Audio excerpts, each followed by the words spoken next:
Pendengar rahimakumullah, ada beberapa perkara yang harus kita ketahui agar membantu kita untuk khusyuk dalam sholat.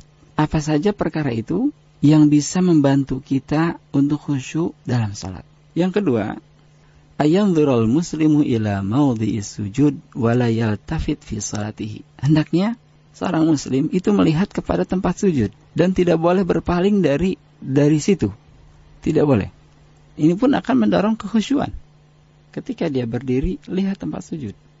Mulai dari takbiratul ihram, kemudian baca doa istiftah, kemudian membaca surat Al-Fatihah, kemudian surat yang lainnya. Itu lihat tempat di mana kita akan sujud. Nah, dari Abu Dzar radhiyallahu an, Rasulullah sallallahu alaihi wasallam bersabda, "La yazalullah muqbilan 'alal 'abdi fi salatihi ma lam yaltafit."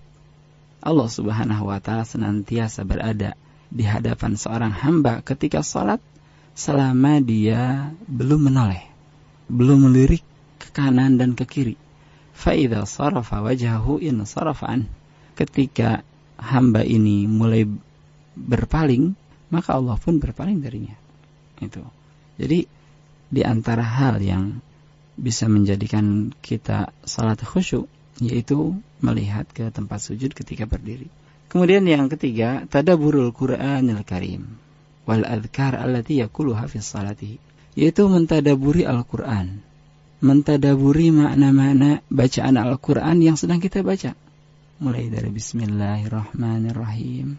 Coba baca tafsirnya, apa sih makna Bismillahirrahmanirrahim agar kita bisa mentadaburinya.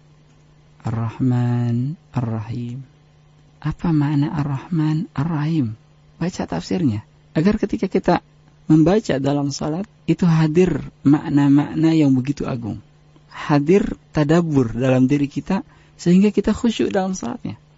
Atau ketika kita menjadi makmum dengarkan bacaan imam. Mungkin imam sedang membaca tentang ayat-ayat rahmah sehingga kita berharap kepada Allah Azza wa Jalla supaya dimasukkan ke dalam jannah. Atau mungkin imam ketika itu membaca ayat-ayat azab sehingga kita takut kepada Allah Azza wa Jalla.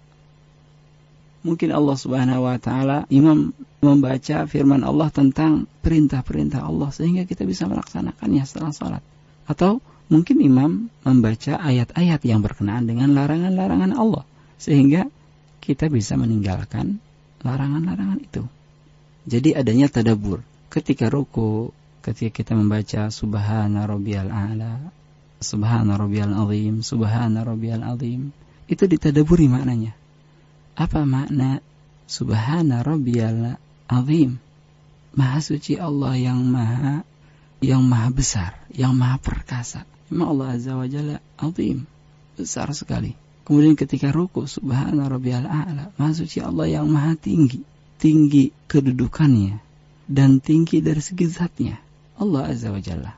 Dengan ketinggian Allah Azza wa Jalla yang berada di atas arasy-Nya, Allah Subhanahu wa taala pun maha melihat dengan jelas kepada kita.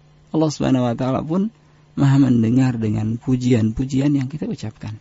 Jadi ada tadabbur dengan Al-Qur'an dan juga zikir-zikir dalam salat yang kita baca. Allah Subhanahu wa taala berfirman dalam surat Muhammad, "Afala yatadabbaruna al-Qur'an am ala qulubin aqfaluha?" Apakah mereka tidak mentadabburi Al-Qur'an ataukah hati-hati mereka yang sudah ditutup? Jadi harus ada tadabbur. Wallahu a'lam.